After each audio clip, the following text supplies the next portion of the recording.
Hello, adventurers! My name is Chance. Welcome to my spellbook, and thank you so much for tuning into the 26th episode of our background series. Oh man, we're getting up there. Today, we're going to be taking a look at the Haunted One background, which is really interesting, not just because of the description or because of the feature, but for a couple other reasons. Firstly, it's the only background added in the Curse of Strahd adventure. So, odds are, if you're just a player and you don't DM, you're likely not going to know this as a thing. It is cool, and it is a cult favorite in some sense. A lot of people like using it. Another thing that makes it rather unique and different from every other background we've covered is something in its mechanics. It kind of set a precedent for a heavily debated point in the D&D community. Some DMs use this particular background to make a certain ruling. We'll kind of talk about it when we discuss the mechanics. However, when this was released, it led to some really interesting conversations. I don't want to say there was a lot of controversy surrounding it because there really wasn't. The background's pretty simple to understand, but it gave some more fuel to another argument. Anyways, I'll talk about it more in a little bit. In any case, today we're going to be talking about the Haunted One background, and it is found in the Curse of Strahd. Let's move on to its description. You are haunted by something so terrible that you dare not speak of it. You've tried to bury it and run away from it, but to no avail. Whatever this thing is that haunts you, it can't be slain with a sword or banished with a spell. It might come to you as a shadow on the wall, a blood-curdling nightmare, a memory that refuses to die, or a demonic whisper in the dark. The burden has taken its toll, isolating you from most people and making you question your sanity. You must find a way to overcome it before it destroys you. What a description! Let me tell you, out of all the Adventure Path modules I've had to run in Adventures League, Curse of Strahd is one of my all-time favorites. It's written really well. It's not the most intuitive module, although it's pretty good, and I just really love all the descriptions from it. This is certainly no exception. A lot of effort was placed into this. Now let's move on to its mechanics. Under skill proficiencies, you can choose 2 from among Arcana, Investigation, Religion, or Survival, and under languages, choose 2, one of which is exotic. So, exotic languages, if you're not super familiar, and it might genuinely be worth doing a separate video on languages altogether, let me know down beneath.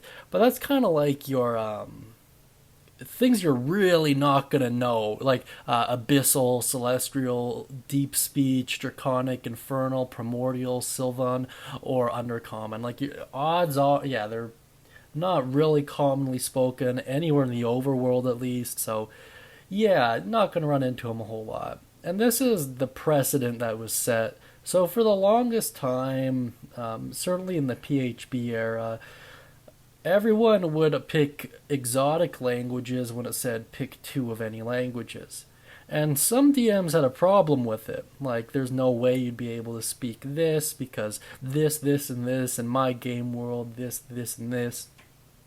And it led to a lot of player DM friction. Oh, in my opinion, it was kind of a needless argument to have. If they could understand some stuff, cool. I don't particularly care. It doesn't affect how I run my games. But there are DMs out there who put a lot of effort into planning. And if you can read Abyssal and you can decipher the text almost immediately, it kind of throws a monkey wrench into their grand plan. In any case, a lot of people cite this background as saying, listen, if one of them was exotic, it would tell you it could be exotic, so you get to pick from the common list. I don't know. I've always erred in just letting players kind of do whatever, at least in terms of character creation. If I feel like they're abusing it as a mechanic, you can always curse items. So if you read this without permission, you take like 1d8 psychic damage, something like that, right? I hold to the conviction that there are far more tools in the DM's toolbox than there will ever be in any player's toolbox. Just flat out. In any case, that aside, under equipment, you get a Monster Hunter's pack, a set of common clothes, and one trinket of special importance, in addition to one silver piece, which really makes this the poorest out of all of them, which is kind of interesting when you think about it. The Monster Hunters pack, if you're not super familiar, it includes a chest, crowbar, hammer, 3 wooden stakes, a holy symbol, a flask of holy waters, set of manticles, steel mirror, and a flask of oil, tinderbox, and 3 torches, which is quite a bit of stuff, which would explain the one silver piece dip, but whatever, take from that what you will. Now let's move on to its feature, which is one of the coolest sounding features in the game as of yet. We're talking about Heart of Darkness, and it reads as followed. Those who look into your eyes can see that you have faced unimaginable horror, and you are no stranger to darkness. Though they might fear you, commoners will extend you every courtesy and do their utmost to help you, unless you have shown to be a danger to them. They will even take up arms to fight alongside you, should you find yourself facing an enemy alone. Now this is really interesting in terms of features, because it, on a glance, looks very similar to a lot of the stuff we've covered, but it has the opposite kind of drawback to it. For example, if you look at Clan Crafter or the Acolyte, most of the shelter-related background features, you'll notice that they specify that the individuals won't directly put themselves at risk, right? However, this one makes them put themselves at risk. It's very interesting stuff, and it could have drawbacks of its own variety. For example, if a father were to defend you only to die in the process, there's a good chance that his family might not view you so favorably, right? And that could lead to some interesting implications along the way. But this is certainly one of the stronger features we've covered so far. It's almost kind of the inverse to the folk hero feature, which is interesting, and it does make sense given the overall context and flavor of this background. Now let's move on to some suggested characteristics here. For personality trait I went with, I put no trust in divine beings. Under ideal, I put I'll stop the spirits that haunt me or die trying, and this really applies to any alignment. Under bond, there is an evil in me. I can feel it. It must never be set free. And under flaw, I talk to spirits that no one else can see. I really like all of the options in the suggested characteristics area. I think a lot of them are really flavorful, and a lot of them really do lend to some interesting plot hooks. For this character, the overall story I was going for was you had a childhood friend who worshipped whatever god, and you met them along a battlefield by which they were seemingly possessed by said deity and were able to do great things, turn the tide of battle, all that good stuff.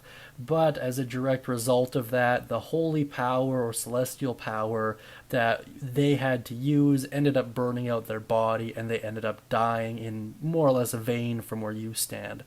And since that day, you kind of look at everything in shades of gray, slightly towards the darker end, almost a nihilistic viewpoint. And you can kind of see your your old friend from time to time in spirit form, kind of watching over you and communicating with you and stuff like that. It's very interesting. I just think there's a lot you can do with it. That being said, let's move on to my personal thoughts here. If you can't tell, I really like the Haunted one. I think it's great. All topics aside regarding its languages, it's very, very strong. Being able to choose your proficiencies, make it incredibly adaptable to cover whatever blind spots your class has. The ability to pick two language and one of them saying it's exotic is really good if you're planning on playing a more high level campaign with more of those celestial elements. Under equipment, the monsters pack is great. The biggest drawback is that one silver piece you have, but you know what? At early game, odds are your party will be able to compensate, and with your feature, you won't have to worry about lodging too much.